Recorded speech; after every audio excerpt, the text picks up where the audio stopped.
Shalom, shalom, soyez tous bénis dans le nom puissant de notre Seigneur Jésus-Christ de Nazareth. C'est la sœur Marcel Vagba. J'espère que tout va bien chez toi. J'espère que tu t'es bien réveillé. J'espère que tu as prié ce matin au réveil. Et oui, on ne prie pas seulement le soir, mais on prie aussi en début de journée. Aujourd'hui, le thème de ma vidéo, es-tu prêt, mon frère, pour l'enlèvement? Es-tu prête, ma soeur, pour l'enlèvement? C'est bientôt la fin de l'année. On va entrer dans une nouvelle année par la grâce de Dieu. Est-ce que tu te prépares à la rencontre de notre Seigneur Jésus, Christ? Parce que plus les jours passent, plus les années passent, plus son retour se rapproche. Son retour est imminent. Le sais-tu? Tu as donné ta vie au Seigneur Jésus. Est-ce que tu te prépares à être enlevé dans les airs lorsque le Seigneur Jésus apparaîtra? Ou toi tu vis pour cette terre? Notre patrie est dans les cieux. Dieu dit dans sa parole, n'aimez point le monde. Dieu dit dans sa parole, affectionnez-vous aux choses d'en haut et non à celles qui sont sur la terre. Dieu t'a fait grâce de le connaître. Est-ce que tu te prépares pour entrer dans le royaume des cieux?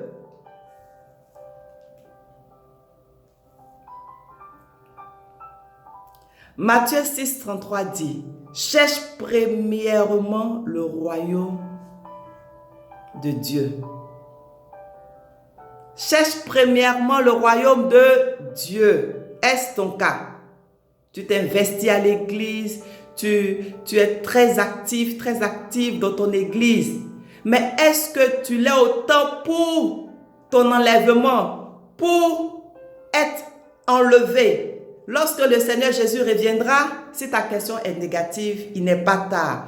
Aujourd'hui, Dieu te donne une occasion de te préparer à sa rencontre. Parce que cela sera triste que lorsque le Seigneur Jésus reviendra, que tu ne sois pas enlevé. Ce que Dieu veut, c'est ton salut. Ce que Dieu veut, c'est que tu sois sauvé. Aujourd'hui, par la grâce de Dieu, je vais donner plusieurs passages sur le retour de notre Seigneur Jésus, appelé l'avènement du Seigneur Jésus dans la Bible, et aussi sur l'enlèvement, parce qu'il y a deux choses. Il y a l'avènement de notre Seigneur Jésus et l'enlèvement. Mais ces deux choses se produiront le même jour. Vous allez me comprendre. Amen, amen. Je vais d'abord parler de l'avènement, c'est-à-dire le retour de notre Seigneur Jésus-Christ. La Bible donne plusieurs passages sur ce retour. Donc, si tu crois en la parole de Dieu, tu dois te préparer à ce retour. Ce n'est pas une invention des hommes. Ce n'est pas un mensonge. C'est écrit dans la parole de Dieu. Et la parole de Dieu est inspirée de Dieu, par Dieu. Jésus reviendra. Tu me diras, Marcel, depuis qu'on est converti, depuis 20 ans, 30 ans, on nous dit le Seigneur Jésus reviendra. Il n'est pas encore revenu. Donc c'est parce qu'il n'est pas encore revenu que tu ne crois plus, que tu vis dans le désordre, que tu fais ce que tu veux. Selon la parabole des 10 vierges, dans Matthieu 25, il y a deux types d'enfants de Dieu. Il y a deux types d'enfants de Dieu. Il est écrit, alors le royaume des cieux sera semblable à 10 vierges, qui ayant pris leur lampe allaient à la rencontre de l'époux. 5 d'entre elles étaient folles et 5 sages. Il y a deux types d'enfants de Dieu. Pourtant, ces 10 vierges, la Bible dit, elles allaient à la rencontre de l'époux. Tu veux pas, le Seigneur Jésus reviendra. Tu veux pas, son retour se rapproche. Au verset 3, les folles, en prenant leur lampe, ne prirent point d'huile avec elles. Mais les sages prirent avec leur lampe de l'huile dans des vases. Comme l'époux tardait, toutes s'assoupirent et s'endormirent. Comme il y a longtemps, on dit le Seigneur Jésus revient, n'est pas encore revenu. Beaucoup de chrétiens sont assoupis. Beaucoup de chrétiens ont rétrogradé. Beaucoup de chrétiens marchent par la chair, vivent comme ci, comme ça. La Bible dit, les 10 vierges s'assoupirent. Mais, il y a quelque chose qu'une catégorie d'enfants de Dieu fait. Au verset 6, au milieu de la nuit, on cria, où elle ne s'entendait pas, où tu ne t'attendras pas. On cria, voici l'époux, allez à sa rencontre. Alors toutes ces vierges se réveillèrent et préparaient leurs lampes. Les folles dirent aux sages, donnez-nous de votre huile, car nos lampes s'éteignent. Les sages, elles croyaient au retour du Seigneur Jésus. Les folles, elles faisaient semblant qu'elles croyaient, mais elles ne croyaient pas, parce que si elles croyaient, elles allaient prendre assez d'huile. Parce que tu vas à la rencontre de l'époux, mais tu ne sais pas quand est-ce qu'il va revenir. Donc, tu ne peux que mieux te préparer en prenant assez d'huile. Il peut revenir dans une semaine, dans des mois, dans des années. Donc, si tu es intelligent, si tu es sage, tu vas prendre assez d'huile. Tu vas prendre assez d'huile. Tu vas te garder pur. Tu vas marcher selon le Saint-Esprit. Tu vas activer ta foi chaque jour par la méditation de la parole de Dieu. Tu vas marcher selon la parole de Dieu. Parce que le retour va nous surprendre. La Bible dit personne ne connaît ni l'heure, ni les jours, encore moins l'année. Les folles pour moi, elles ne se préparaient pas.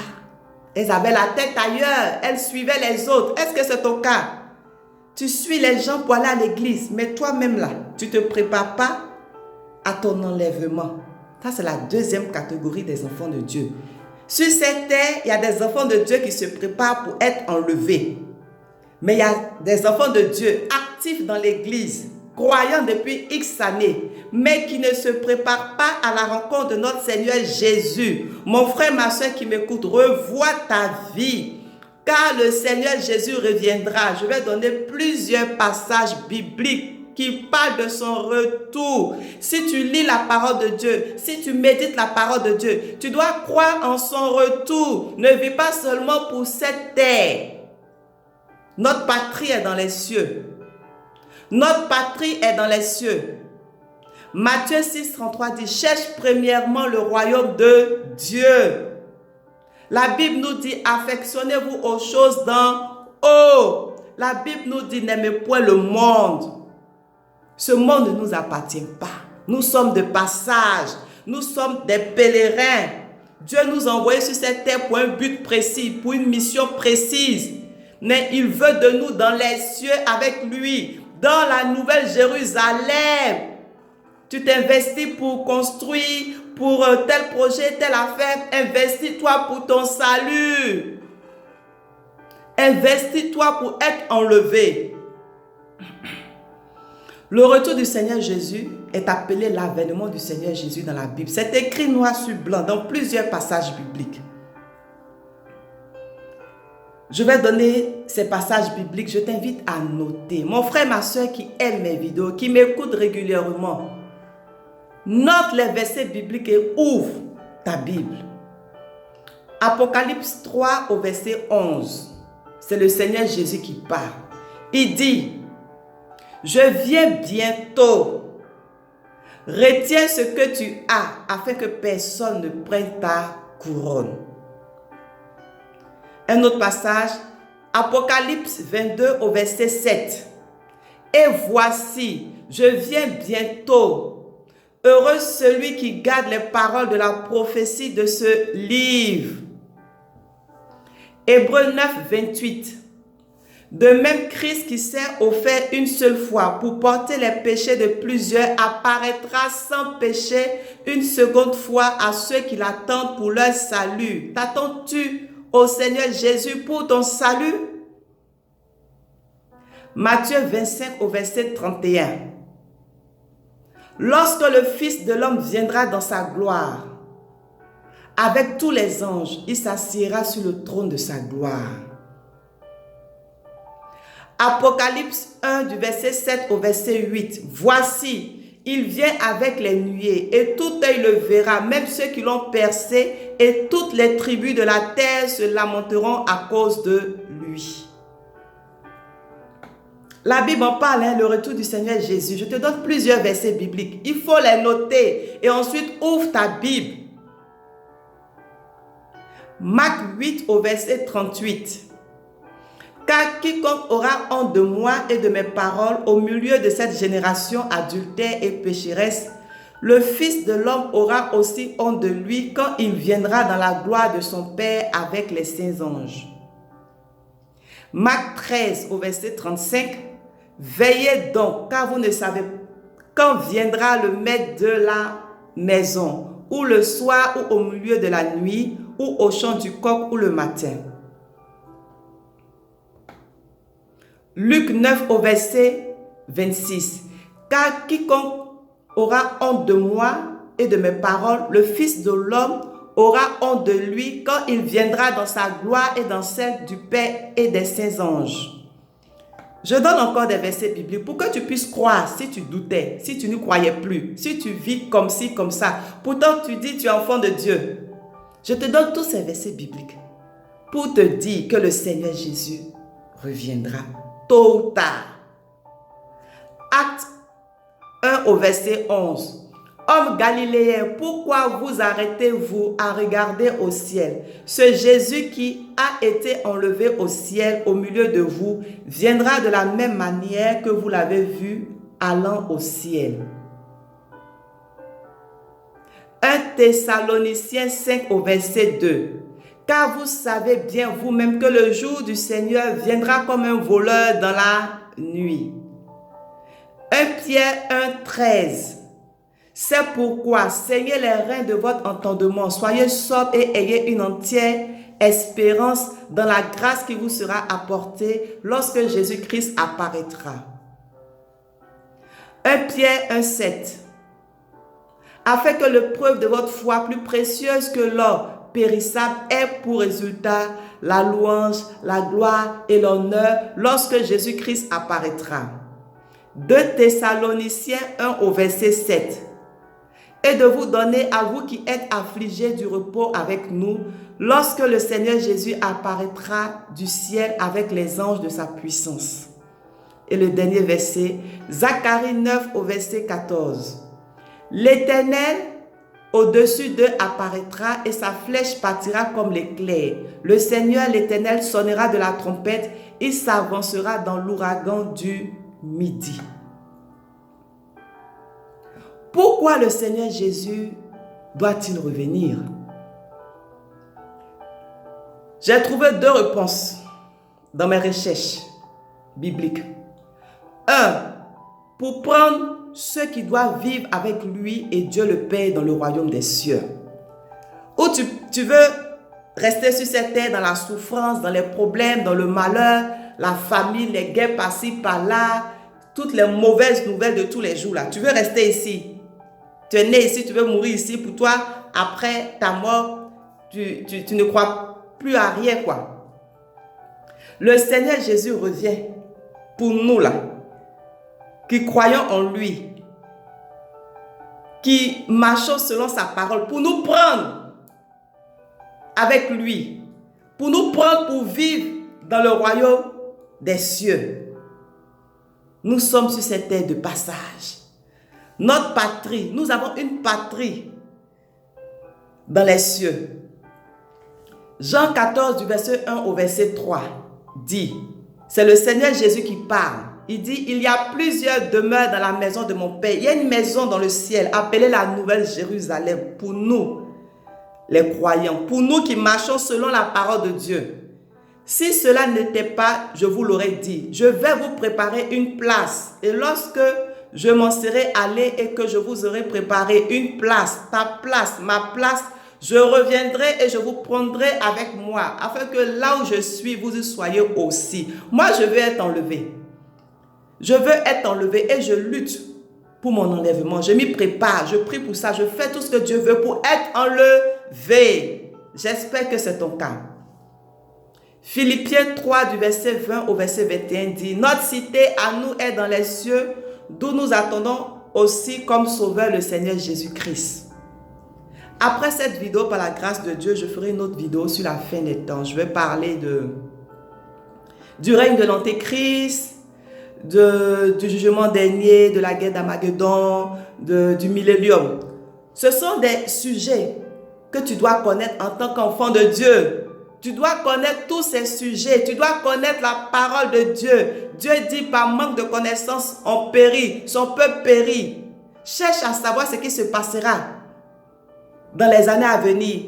Cherche à savoir ce qui se passera après l'enlèvement. Cherche à connaître la parole de Dieu. Parce que la Bible dit, le ciel et la terre passeront, mais la parole de Dieu ne passera pas. Donc tu dois connaître cette parole de Dieu. Tu dois connaître cette parole de Dieu.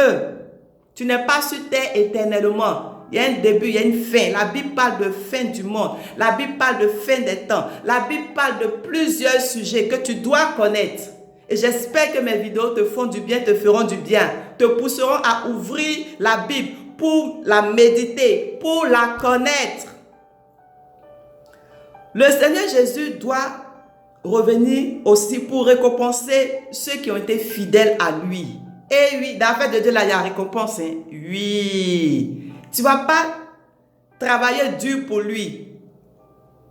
Donner ta vie au Seigneur Jésus, faire ce qu'il veut, te priver de beaucoup de choses, marcher dans la sanctification, et puis il ne va pas te récompenser pendant que d'autres vivent dans le désordre. Il reviendra pour donner la récompense aux fidèles. Et plusieurs passages de la Bible donnent une réponse à cela. Atteste ce que je viens de dire. Apocalypse 22 au verset 12 dit, c'est le Seigneur Jésus qui parle. Voici, je viens bientôt et ma rétribution est avec moi pour rendre à chacun selon qu'est son œuvre. Il dit, ma rétribution est avec moi. Le Seigneur Jésus ne vient pas seulement pour te regarder, pour nous regarder, pour regarder la terre. Il veut bénir des personnes. Il veut récompenser des personnes. Est-ce que tu seras récompensé ou il ne va pas te regarder ou il va te laisser? Apocalypse 2:7 dit, ah ça, j'aime cette série de versets bibliques que je vais donner maintenant, c'est dans le livre d'Apocalypse. Ça m'a toujours marqué. Parce qu'à chaque fois, c'est écrit à celui qui vaincra. Donc, Apocalypse 2:7 dit, à celui qui vaincra, c'est le Seigneur Jésus qui parle, je donnerai à manger de l'arbre de vie qui est dans le paradis de Dieu. Les personnes qui seront enlevées, le Seigneur Jésus donnera à manger de l'arbre de vie.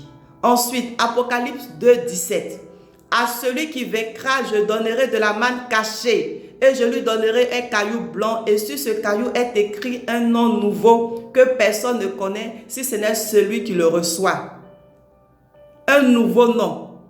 Dieu donnera à chacun un nouveau nom, bien sûr, si tu es enlevé. Apocalypse 2 au verset 26. À celui qui vaincra et qui gardera jusqu'à la fin mes œuvres, je donnerai autorité sur les nations. Apocalypse 3 au verset 5. Celui qui vaincra, celui qui sera enlevé, sera revêtu de vêtements blancs. Je n'effacerai point son nom du livre de vie et je confesserai son nom devant mon Père et devant ses anges. Apocalypse 3 au verset 12. Celui qui vaincra, je ferai de lui une colonne dans le temple de mon Dieu et il n'en sortira plus. J'écrirai sur lui le nom de Dieu et le nom de la ville de mon Dieu, de la nouvelle Jérusalem qui descend du ciel d'auprès de mon Dieu et mon nom nouveau. Apocalypse 3 au verset 21. Celui qui vaincra, je le ferai asseoir avec moi sur mon trône, comme moi j'ai vaincu et me suis assis avec mon Père sur son trône. Mon frère, ma soeur, ça fait plaisir d'entendre tous ces versets bibliques. Dieu a une récompense pour nous. Dieu a une récompense pour toi, pour moi.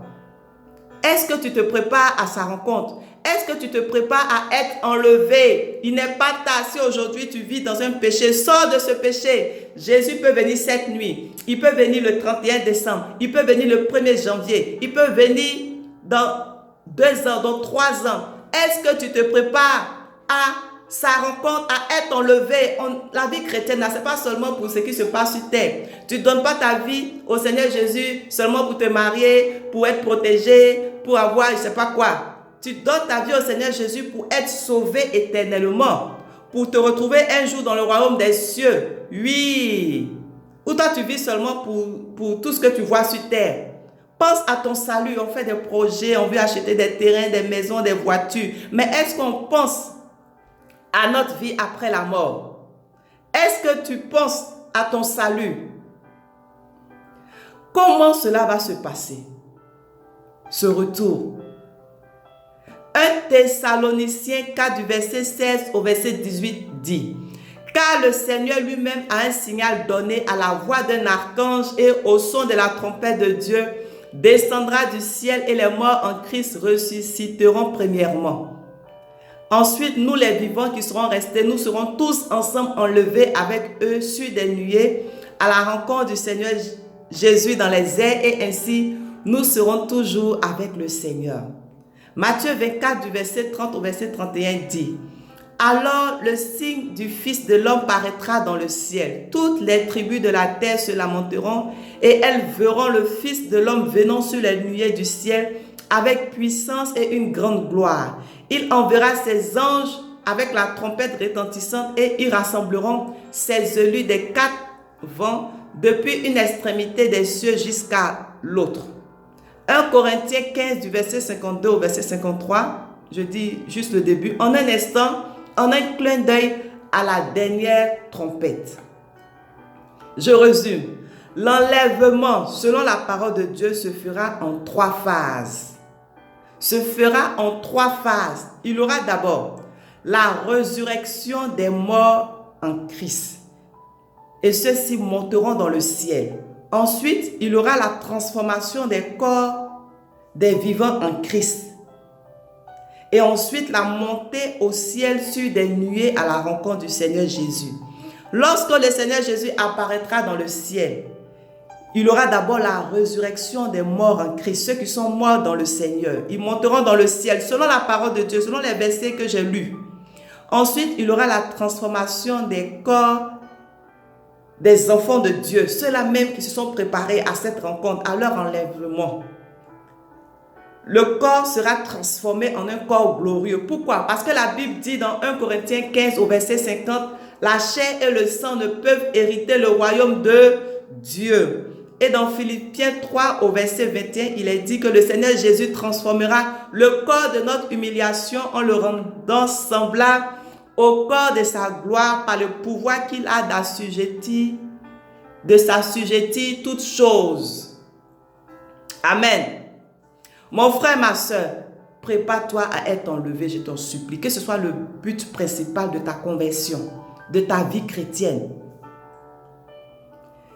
C'est pour quand le retour du Seigneur Jésus? Quand est-ce qu'aura lieu l'enlèvement? 1 Thessaloniciens 5 au verset 2 nous dit: le jour du Seigneur viendra comme un voleur dans la nuit. Matthieu 24 du verset 36 au verset 44 dit: pour ce qui est du jour et de l'heure, personne ne le sait, ni les anges des cieux, ni le Fils, mais le Père seul.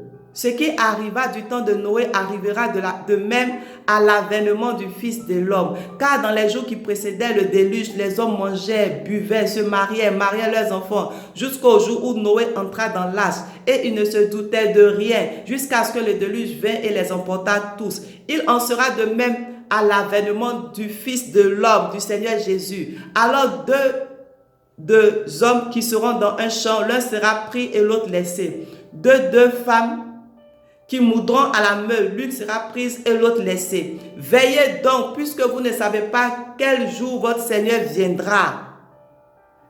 Sachez-le bien, si le maître de la maison savait à quelle veille de la nuit le voleur doit venir, il veillerait et ne se laisserait pas percer sa maison. C'est pourquoi vous aussi, tenez-vous prêts, car le Fils de l'homme, le Seigneur Jésus, viendra à l'heure où vous n'y penserez pas. Qui sera enlevé selon la parole de Dieu?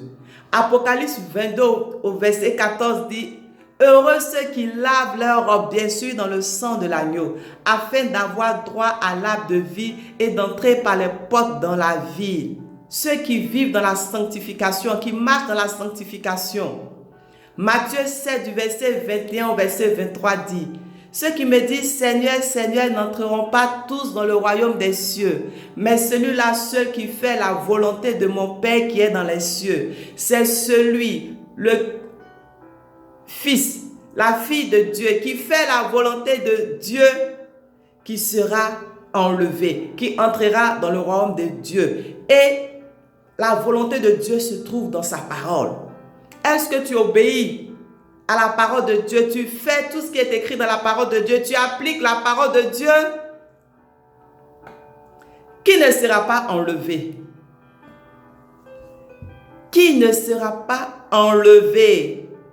1 Corinthiens 6 du verset 9 au verset 10 dit, ne vous y trompez pas, ni les impudiques. Mon frère, tu es encore dans les relations sexuelles en dehors du mariage. Tu ne peux pas te garder pur. Ma soeur, tu vis encore dans l'impudicité, dans la débauche, dans la fornication. La Bible dit, ni les impudiques, ni les idolâtres, ni les adultères, ni les efféminés, ni les infâmes, ni les voleurs, ni les cupides, ni les ivrognes, ni les outrageux, ni les ravisseurs n'hériteront le royaume de Dieu. C'est écrit noir sur blanc dans la Bible. Sors de ton péché. Le Seigneur Jésus peut revenir cette nuit. Si tu es encore dans l'adultère, dans l'idolâtrie, tu ne seras pas enlevé. Tu ne seras pas enlevé. Éphésiens 5 au verset 5 dit, car sachez-le bien, aucun impudique ou impur ou cupide, c'est-à-dire idolâtre, n'a d'héritage dans le royaume de Christ et de Dieu. Sors de l'impudicité, sors de l'adultère, sors du péché. Si tu restes dans ce péché, c'est ce péché-là qui va t'empêcher d'être enlevé. La Bible dit de se séparer de toute occasion de chute, de toute occasion de perdition, si je peux dire. Apocalypse 22 au verset 15 dit, dehors les chiens, les enchanteurs, les impudiques, les meurtriers, les idolâtres, et quiconque aime et pratique le mensonge. Dehors, dans la nouvelle Jérusalem, dans le royaume des cieux, dans le royaume de Dieu, les impudiques n'ont pas leur place. Les impudiques n'ont pas leur place. Les adultères n'ont pas leur place. Les ivrognes n'ont pas leur place. Les efféminés n'ont pas leur place. Dieu aime tout le monde. Dieu aime tout le monde. Mais le péché que tu fais, Dieu ne l'aime pas. Dieu t'aime, mon frère, ma soeur, toi qui vis dans le péché. C'est pour ça qu'il te dit aujourd'hui, prépare-toi à la rencontre du Seigneur Jésus. Il veut te voir dans le ciel. Il veut que tu sois sauvé. Il veut que tu entres dans le royaume des cieux. Il veut que tu entres dans la nouvelle Jérusalem. Il veut que tu manges du fruit de l'arbre de vie. C'est la fin de l'année. Prends des décisions pour ton salut. Jésus peut revenir le 31 décembre. Je me souviens des années en arrière quand on était adolescent. En fin d'année, on se prépare plutôt pour ce qu'on va porter, pour la coiffure, pour les chaussures. Mais on ne se préparait pas pour dire, ah, et si le Seigneur Jésus venait ce jour-là? Non, j'espère que ce n'est pas ton cas. Tu ne te prépares pas plutôt pour ce que tu vas porter, pour le lieu où tu vas aller fêter, danser. Prépare-toi pour ta rencontre avec le Seigneur. Et des années après, le 31 décembre, la nuit du 31 décembre au 1er janvier, si je n'ai pas pu aller à la veillée à l'église, je prends ce temps-là pour parler à Dieu. Je prends ce temps-là pour m'abandonner entre les mains du Seigneur Jésus. Et cela m'a fait et me fait encore du bien. Refuse d'aller en boîte de nuit le 31 décembre. Refuse d'aller commettre l'impudicité. Refuse d'aller boire la nuit du 31 décembre au 1er janvier. Tout enfant de Dieu, sage, intelligent, doit se préparer à la rencontre de l'époux. Tu dois garder ta lampe allumée. Tu dois marcher par l'esprit, penser par l'esprit, avoir de l'huile en réserve. Que faire pour être enlevé? Toi qui m'écoutes, peut-être que tu n'as pas encore donné ta vie au Seigneur Jésus, tu aimes mes vidéos, tu écoutes, mais tu n'as pas encore fait ce pas vers lui. C'est l'occasion aujourd'hui de lui donner ta vie. C'est simple. Fais cette prière avec moi. Seigneur Jésus, je veux te donner ma vie. Je ne te connais pas encore, mais cette sœur insiste que tu nous aimes, que tu m'aimes. Je veux te connaître. Aujourd'hui, je veux entrer aussi dans le royaume des cieux. Je veux être sauvé, je veux être enlevé. Viens éclairer ma vie. Viens me prendre. Viens prendre ma main et me faire marcher dans ta parole. Me faire marcher selon ta volonté. Aide-moi à sortir du péché. Aide-moi à sortir de l'ignorance, de l'incrédulité. Car je veux te connaître.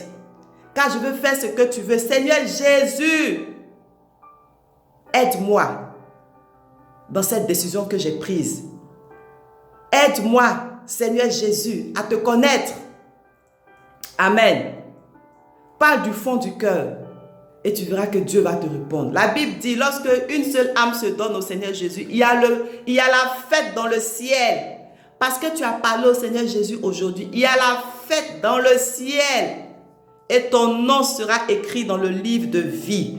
Ton nom est écrit dans le livre de vie. Lorsque tu donnes ta vie au Seigneur Jésus, il dit qu'il est le chemin, la vérité et la vie. Donc quand tu lui donnes ton cœur, tu lui donnes ta vie, tu es sauvé. La Bible dit dans Romains 10 du verset 9 au verset 10, si tu confesses de ta bouche le Seigneur Jésus et si tu crois dans ton cœur que Dieu l'a ressuscité des morts, tu seras sauvé. Car c'est en croyant du cœur qu'on parvient à la justice et c'est en confessant de la bouche qu'on parvient au salut. Parce que tu confesses, tu as confessé de ta bouche le Seigneur Jésus, tu es sauvé. Mais pour cela, il faut que tu changes de vie. Il faut que tu obéisses à ses commandements, que tu pratiques la parole de Dieu.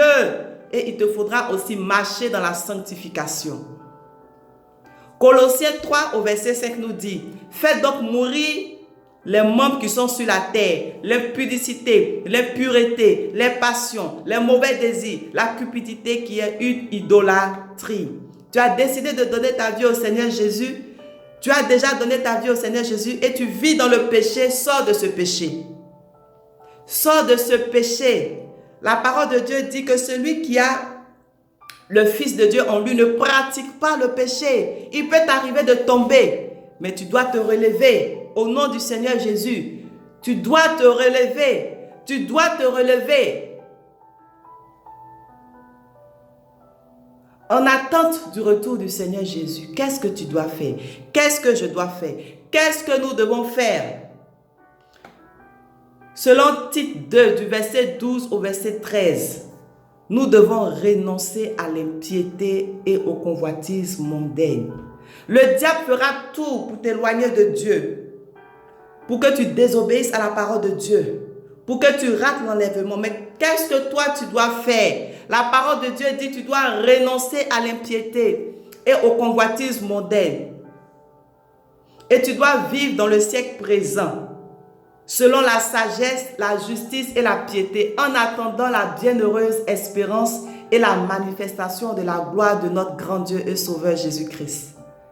Selon 1 Timothée 6, du verset 13 au verset 14, tu dois vivre sans tache et sans reproche jusqu'à l'apparition de notre Seigneur Jésus.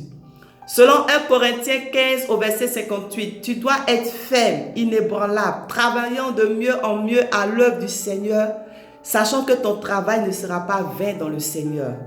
Selon Colossiens 4, 2, tu dois persévérer dans la prière. Selon Jacques 5, 7, tu dois être patient jusqu'à l'avènement du Seigneur. Selon 2 Pierre 1, 10 au verset 11, appliquez-vous d'autant plus à affermir votre vocation et votre élection. C'est ainsi en effet l'entrée dans le royaume éternel de notre Seigneur et Sauveur Jésus-Christ vous sera largement accordée. Apocalypse 2 au verset 10 dit, sois fidèle jusqu'à la mort et je te donnerai la couronne de vie.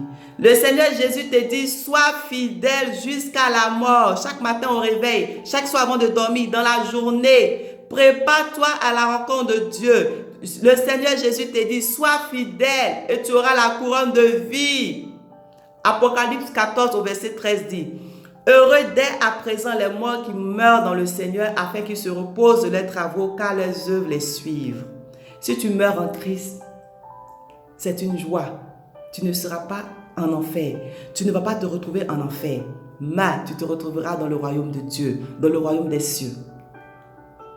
Apocalypse 3 au verset 12 dit, tu dois empêcher que quelqu'un prenne ta couronne. Tu as donné ta vie au Seigneur Jésus, tu es chrétien, chrétienne investi à l'église. La parole de Dieu te dit d'empêcher que quelqu'un te prenne ta couronne. Pour conclure, je vais donner ce verset qui dit dans 1 Pierre 4, 7, « La fin de toutes choses est proche. Soyez donc sages et sobres pour vaquer à la prière. » J'espère que cette vidéo t'a fait du bien. Tu t'es rappelé que tu dois te préparer à ton enlèvement, à la rencontre de notre Seigneur Jésus. Ne te prépare pas seulement pour bien fêter le 24 décembre, le 31 décembre, le 1er janvier. Ne pense pas seulement à ce que tu vas porter, à ta coiffure, à tes bijoux, mais prépare-toi à la rencontre du Seigneur Jésus. Soyez bénis, à bientôt.